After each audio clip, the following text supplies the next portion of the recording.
नमस्कार, बहुत स्वागत है आप सभी का टोटल टीवी में और मैं हूं आपके साथ जया पाल। चलिए शुरुआत करेंगे बुलेटिन की तमाम बड़ी और अहम खबरों के साथ। सबसे पहले दिखाएंगे वहां लखनऊ में वीर बाल दिवस के अवसर पर ऐतिहासिक समागम और सहज पाठ का शुभारंभ करते हुए सीएम योगी ने समारोह में ऐतिहासिक समागम और सहज पाठ का शुभारंभ किया और क्या कुछ कहा, सुनाते हैं आपको। गुलजार सिंह शहादत को प्राप्त हुई और माता गुजरी इन सबको बहुत अधिक समय तक बर्दाश्त नहीं कर पाए। क्या नहीं बीता था उस समय, लेकिन एक ही बात थी, एक ही लक्ष्य था कि देश और धर्म पर आंच नहीं आने देंगे। एक ही उद्देश्य के लिए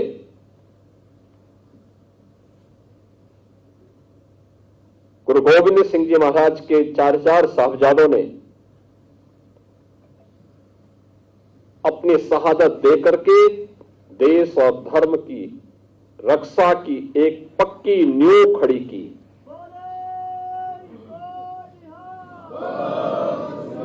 जिस पर न केवल आज भी सिक्खी पंथ बल्कि पूरा देश गौरव की अनुभूति करता है, पूरी श्रद्धा और सम्मान का भाव व्यक्त करता है।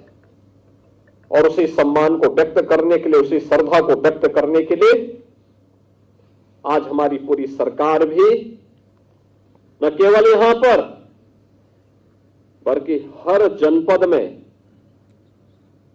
हर महत्वपूर्ण गुरुद्वारा में यह आयोजन यहां से लाइव भी हो रहा है। वहां पे सभी जनप्रतिनिधि और संगठनों के पदाधिकारीगण एकत्र होकर के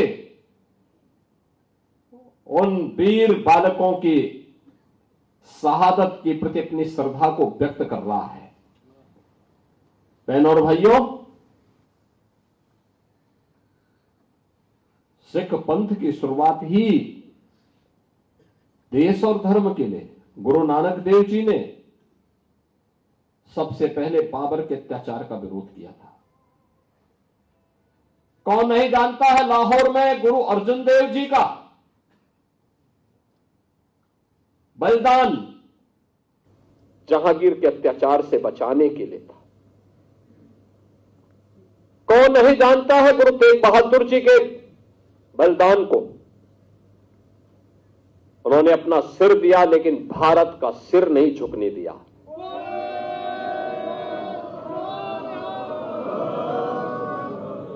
आज कश्मीर भारत का हिस्सा है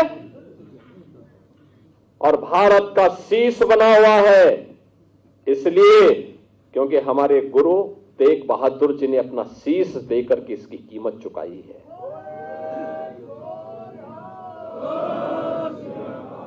और यहीं से हम कह रहे हैं कि गुरु गोविंद सिंह जी महाराज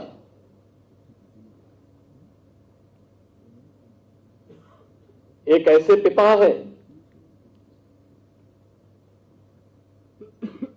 जिन्होंने अपनी आंखों के सामने अपने पुत्रों को बलिदान होते हुए देखा है। एक ऐसे पुत्र हैं जिन्होंने अपने पिता को अपनी आंखों के सामने बलिदान होते हुए देखा है। क्या उम्र है उस समय गुरु गोविंद सिंह जी महाराज की, जब पिता कश्मीर के लिए सिर दे रहा है, और क्या उम्र है जब बाबा जोरावर सिंह और बाबा फतेह सिंह देश और धर्म के लिए अपना बलिदान दे रहे हैं। 7 वर्ष और 9 वर्ष की उम्र क्या उम्र होती है, क्या उम्र होती है। बहनों और भाइयों, गुरु नानक देव जी से लेकर के गुरु गोविंद सिंह जी महाराज तक, 4 साहबजादों से लेकर के पंच प्यारों तक सिख गुरुओं का पूरा इतिहास देश और धर्म के लिए शहादत का इतिहास है। और ये इस बात के लिए हम सबको प्रेरित करता है कि इतिहास केवल एक कौम का नहीं है, इस देश का इतिहास है। एक नई प्रेरणा है पूरे भारतवासियों के लिए। जाति पाति का भेदभाव समाप्त हो।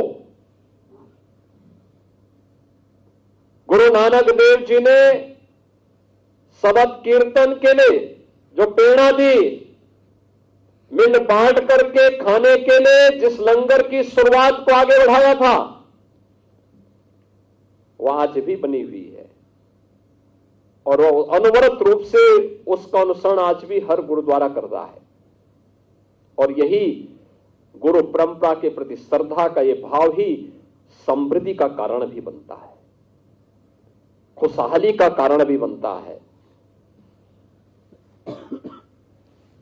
एक और इतनी समृद्ध परंपरा जो विपरीत परिस्थितियों में लड़ते हुए, जूझते हुए न केवल सिक्खी पंथ की सुरक्षा करनी, उसको सुरक्षित रखना है, हर हाल में उसको संरक्षित करना है, देश और धर्म के लिए भी एक आदर्श बलिदान की परंपरा को छोड़ करके हम सब के लिए एक नई प्रेरणा प्रदान कर दी।